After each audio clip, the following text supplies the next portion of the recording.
চিঠি আর সাথে এত ধরনের গিফট, চলেন দেখে নেই কি কি ছিল।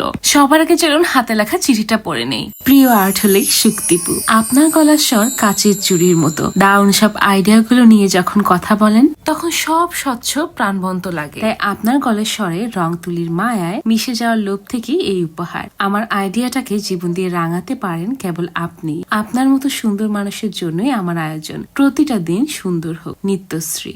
এত সুন্দর একটা চিঠি যে আমি পড়ে নিজেকে সামলে রাখতে পারছিলাম না, আমার চোখ ভিজে যাচ্ছিল। আন্তরিক ধন্যবাদ জানাই নিত্যশ্রীকে।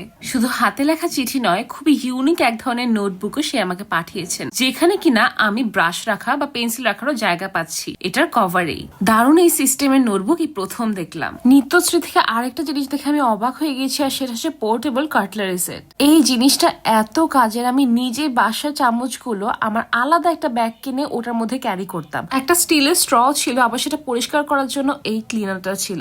আবার আরেকটা ইন্টারেস্টিং জিনিস যেটা দেখে আমি হাসতেছিলাম, আর সেটা হচ্ছে লবণ আর মরিচ রাখার জন্য এই ছোট্ট জিনিসটা। হাসার কারণ হচ্ছে আমি সবসময় চামচ ক্যারি করি, আর এই জিনিসটা যে আমার কি পরিমাণে লাগবে। আর আমি মরিচ আর লবণও ক্যারি করি। আপু নিজের মনের অজান্তে যে সারপ্রাইজ দিয়ে এই গিফটটা পাঠিয়ে দিয়েছেন, আমি জাস্ট অবাক যে কিভাবে ভাগ্যে মিলেও গিয়েছে। আর এত সুন্দর একটা ইন্টারেস্টিং নোটবুকে আমি অনেক কিছু আঁকবো, আপনাদের সঙ্গে শেয়ারও করবো।